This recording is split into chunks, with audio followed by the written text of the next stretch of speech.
Reflections with theologian Father James Bacik, campus minister and assistant professor of philosophy at Bowling Green State University in Bowling Green, Ohio. There's always been this ambivalence in the American psyche between individualism and community life.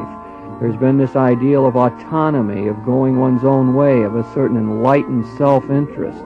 And so that the normal, natural drive that flows from the fact that we are social creatures, I think, has often been blunted.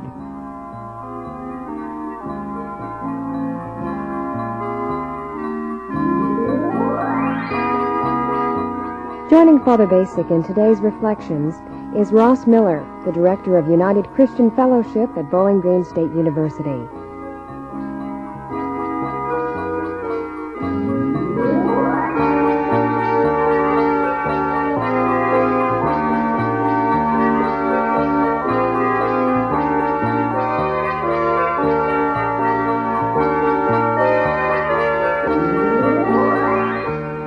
Today's Reflections focuses on the topic of community life on campus. Here's Father Bacik. Ross, over the years, you and I have had many opportunities to talk seriously about religious matters. We seem to have sort of a common theological orientation. I guess we would both find ourselves in the liberal wing of Christian theology in one way or another. We've often had common viewpoints on the great social questions, so it's always been sort of easy to talk with you. It wouldn't be good for us to just talk alone all the time because we wouldn't be challenged. We agree on too many things. But let's talk about one of the things that we're involved in, and that is the university community as campus ministers. And I would like to address ourselves to the question of the communal life of that academic community, the general search for community in various forms. I think of the lonely freshman. You know, in the opening weeks of the academic year, you and I all often talk to people who are there and feel lost in this large university. They've come from a small town or from a high school where they've been known and had a lot of friends, and here they are in this great big world, 15,000 students, no personal relationships with any professors, and maybe searching out some sort of a religious group to belong to, but loneliness being a real problem. And I think that's not just the poor freshmen coming there in the beginning, but we deal with people overall throughout the 4 years, and graduate students as well, who feel somehow isolated, like they don't belong to something larger at all. I think that our fraternities and sororities perhaps play a role in that for many people. I know I've talked to young people who have felt out or left out or not part of the mainstream, who have then joined a fraternity or sorority and felt an acceptance and have had a built-in social life that's helped them. And I think perhaps, too, our local centers should play this role. Our university parish, I think, ought to be a sort of a home base in a way, or a source of comfort and strength. So there's obviously a lot of problems connected with this idea of communal living. So why don't we explore that a little bit during this session? I certainly agree with you that that loneliness ranks high. I suppose it's not just in a university. Anytime somebody leaves home and goes into out to seek their fortune in the world, the suicide rate is always the highest among the young adult and or the older adolescent and so forth. And I guess we can all just imagine what it's like. We've probably all experienced that movement away from the old structures that gave us security and so forth. One interesting thing that we discovered in a religious orientation survey that was done, and then other data would seem to support this, is that there's a kind of an ambivalence in students. They have this tremendous desire to be acceptable and to be part of something. And when they were saying what kind of a group, what's important to them in a group, they want to be in a group of people that are pretty like-minded and that would accept them and be warm and friendly and so forth. On the other hand, by and large, students aren't joiners. And they may have 2 or 3 close friends, hopefully, that they develop. But that it's kind of a rare student that wants to be part of a fairly large group. And we've struggled with that in our religious centers and say, gee, what's going on here? And we have to accept the fact that there isn't a tremendous desire to be part of a of a large group and to actively participate. We have a lot of small group experiences in our center, and if you go beyond 6 weeks, you're kidding yourself. Partly it's the tyranny of time and the way that the life in the university is broken up by quarters and vacations and so forth. But I think there's a kind of a short interpersonal attention span, and except with maybe just a few close friends that one develops. And we get this, of course, from talking to hall directors and RAs and so forth, that this loneliness problem, this problem of finding people that you can relate to and trust, and some fail to find this and are miserable. The counseling center deals with a lot of these people. You and I deal with a lot of people like this who are just don't feel accepted and never find it. I think that this reflects the culture as a whole, Ross, Yes. that there's always been this ambivalence in the American psyche between individualism and community life. There's been this ideal of autonomy, of going one's own way, of a certain enlightened self-interest. And so that the normal, natural drive that flows from the fact that we are social creatures, I think, has often been blunted. Very often in our parish, we talk about community. We like to think that this is our parish community, and we're trying to form a more communal spirit among our parishioners. But the fact of the matter is there's a lot of people who are just as you described them in relationship to our parish. That is, they want to be on the fringes of it. They do want to sit in the back during the Mass, and they don't want to become involved. And they really are not interested in being a lector and getting up in front of the congregation and reading or singing with our musicians. They like it back there. As a matter of fact, they find themselves maybe loosely tied to many different communities. Again, our campus life is simply reflecting the culture as a whole here, I think, where so many people find themselves giving a bit of their time here to their work site, to their recreational life, to their family, and so on. It's also a reflection, I think, of, in a very general developmental stage that I've sometimes been disappointed that certain students didn't become more involved in some activity or project, and they seem to be so right for the project or for this group. And then I've had to realize that for many students, in fact, some very fine, bright students that are really favorites of mine, they are going through a period of sampling and trying out. And they kind of have a little radar that senses, I don't want to get too tied down to any one kind of thing. I sure like this group, but if you sort of say, now, I want commitment, and one of my problems has been that my view of what a good group is one with high commitment. And one is in for a lot of frustration in a young adult community if you're looking for people with long-range, high commitments. You have to accept the fact in general that most persons are not ready for this kind of a commitment to other persons. Of course, we've run into that in terms of marriage and in the so society as a whole again. But we've also, Ross, had our experience of people who have found themselves committed to our centers or the programs and life of our centers. Of course, we have an advantage, I suppose, with a number of students who live right at our center. And over the years, we've always had a core group of people that can sort of be counted on. They're there for many of the activities. They sing in our musicians group, or they participate in the liturgy, or they come to the classes, or you can call on them to help out for various things. And those people have been impressive. I think they have somewhere along the line just decided that this will be their primary community. This will be the way that they will fulfill themselves or learn or grow or sample the life of the university as a whole. Yeah, I think you're right that there are a lot of people who probably are a little bit in a lot of communities. And you probably you have that core of people, and maybe that's their primary community.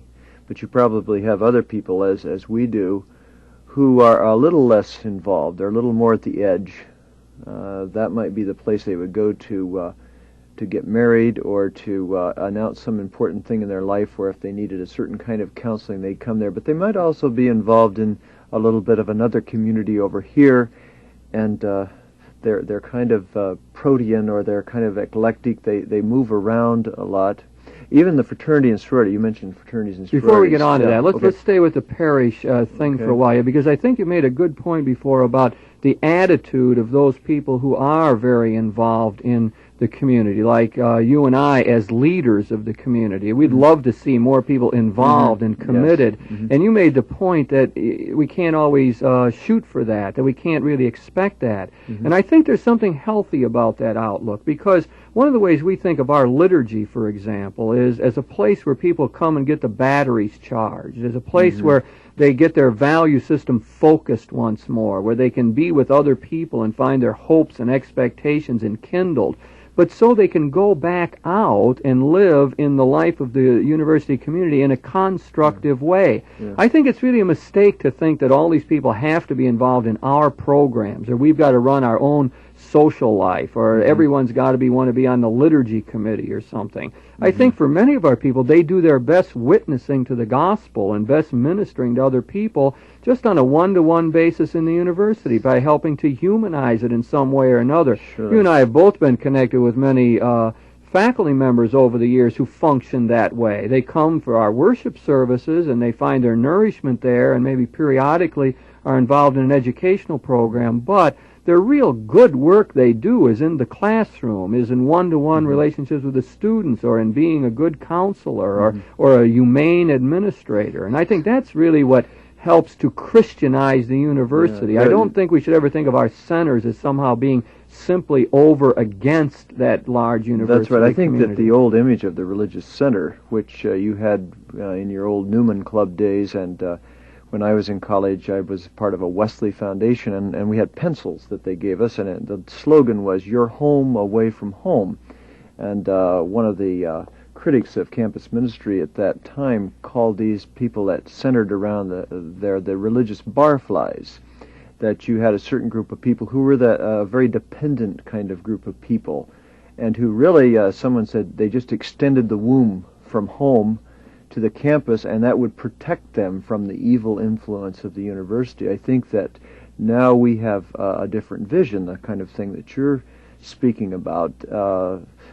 It's a mistake to want people to spend all their time. I really don't want students to devote their lives to activities in our center.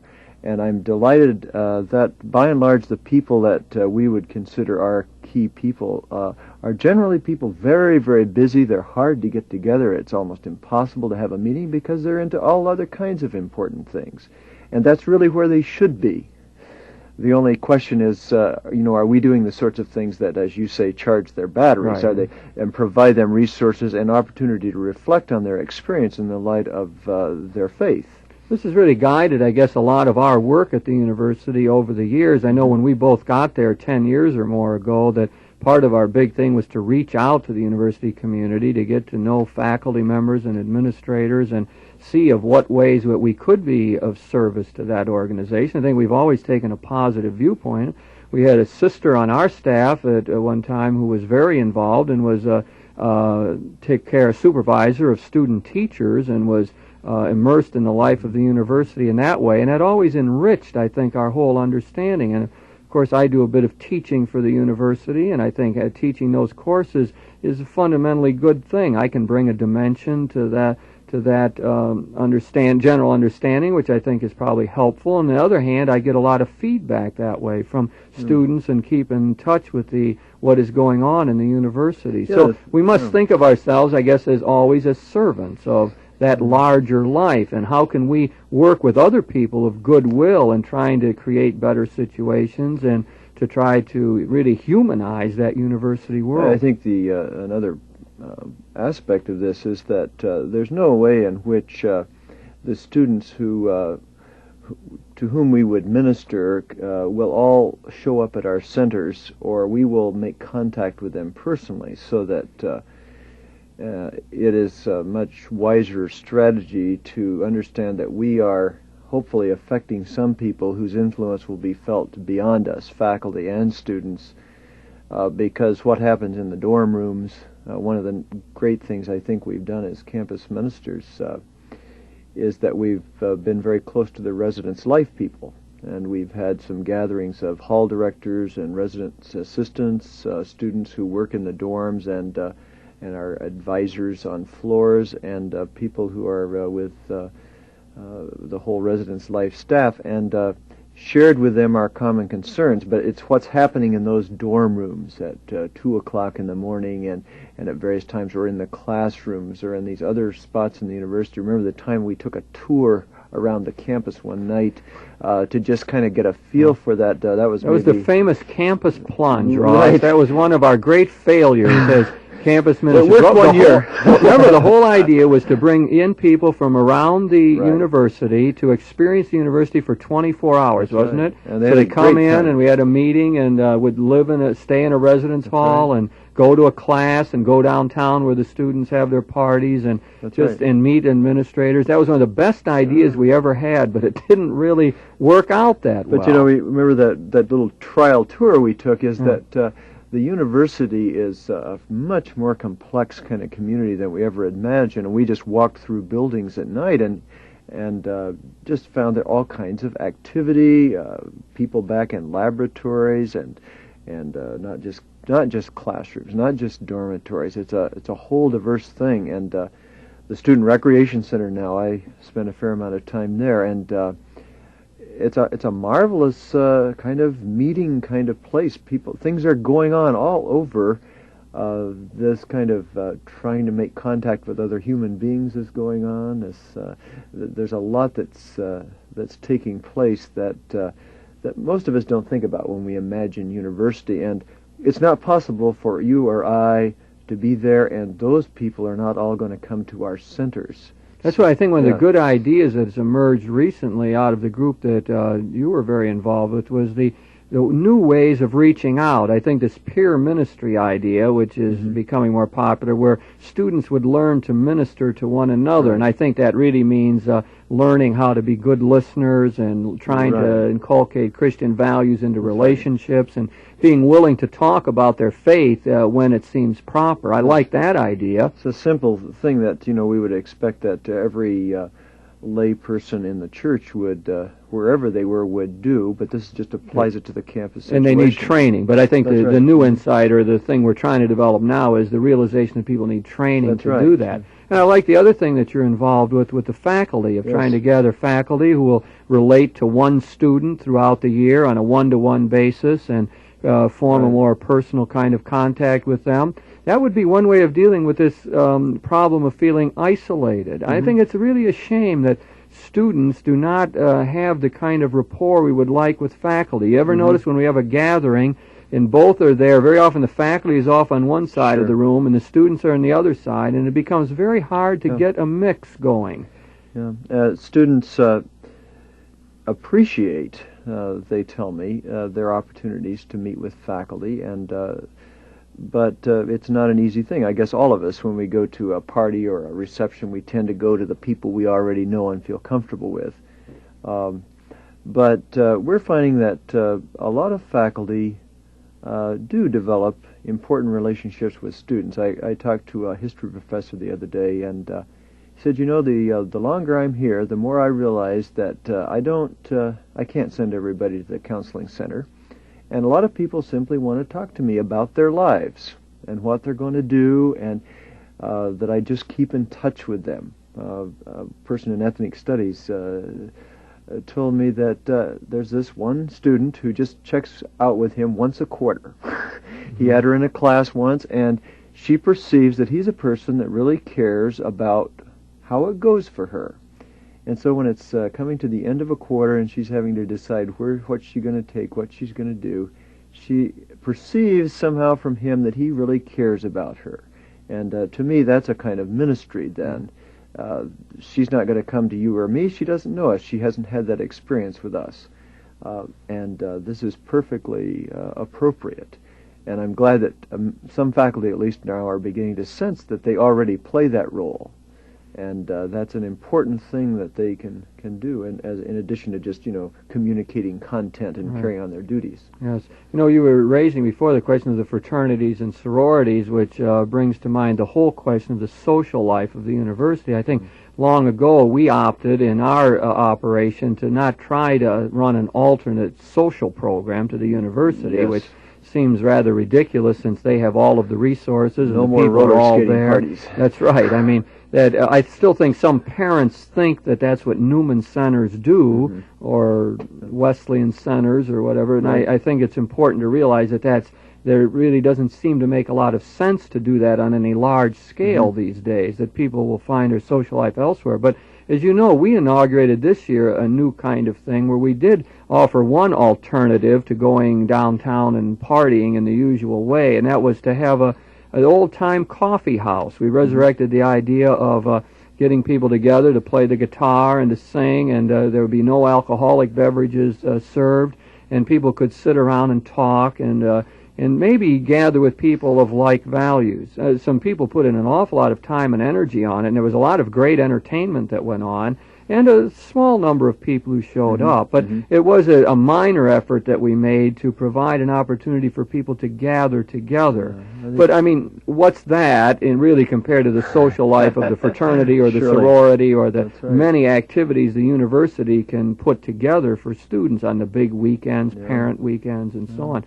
And that's the way it should be, I think. What we ought to be doing is to somehow be supporting and humanizing and Christianizing that life of the university as a whole. Yeah. I think it's a thing that that concerns us, and it concerns the residents' life people, as to how the social life can be creative and fulfilling and helpful. A couple of years ago, we were involved in a project where we interviewed a lot of parents and faculty and students and alumni about what they hoped would happen in college for the parents, what they hoped would happen to their students. And we were impressed with the fact that parents of freshmen, their greatest concern was social development. We were a little surprised that they didn't mention much about academic development, but I can understand that. I'm a parent of 2 college students myself, and I can understand that the development as social human beings is very, very important. Yet there's this great concern that an awful lot of what goes on is maybe not very creative, and hall directors have, as you know, spoken with us and very appreciative of any efforts we make to help with directing some kinds of things. And so if they want to put on a party, they can often get a good crowd, and that works. But if they want to have a serious conversation or dialogue, it's much harder to get people to come to that. The freshman profile indicated that I think it was around 65% of the students were interested in some kind of social recreational organization. Not so much social as recreational, though I think there's a social concern there. Do you know, Ross, that I think there is something like 97% of the students, the incoming freshmen, said that being in good physical health was an important part of their life.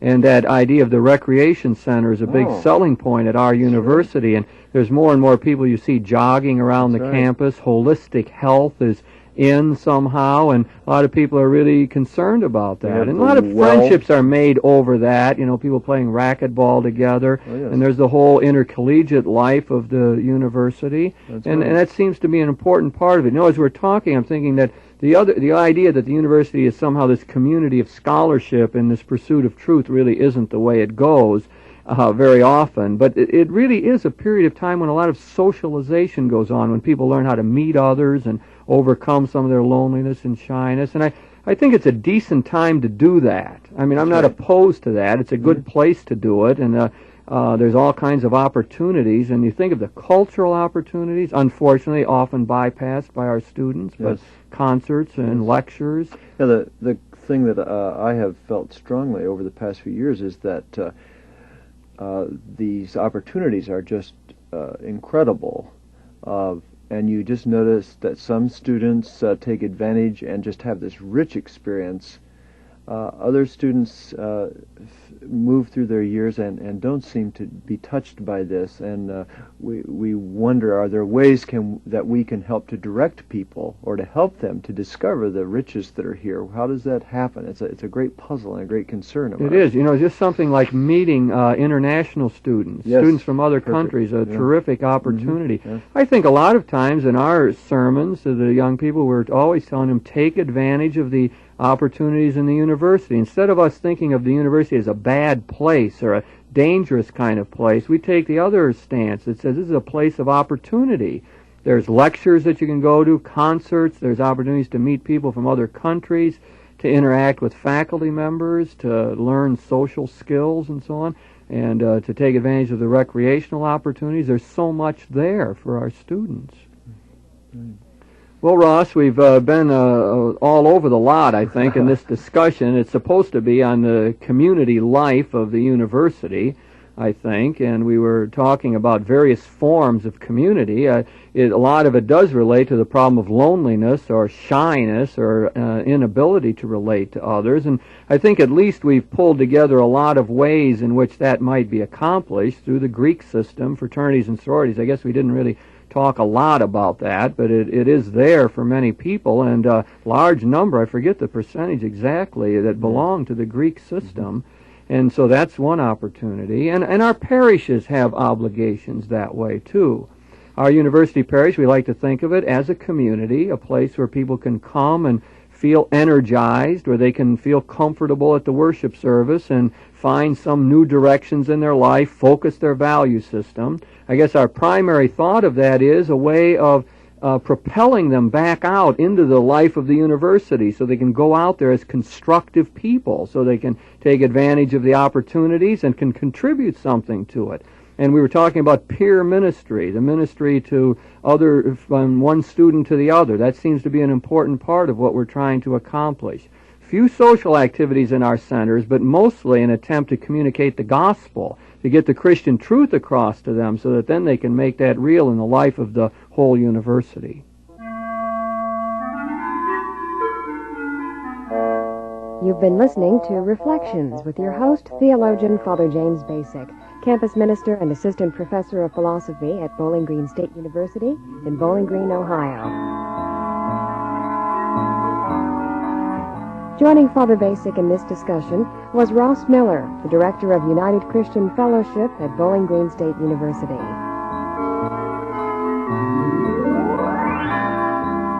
The topic of this week's Reflections was community life on campus. If you have any questions about today's program or any ideas for topics you'd like to hear discussed, please write to Reflections in care of WLQR, Toledo, Ohio, 43623. Produced in the studios of WLQR, Reflections is directed by Mark Ferguson. Executive producer is Mary Beth Kirchner.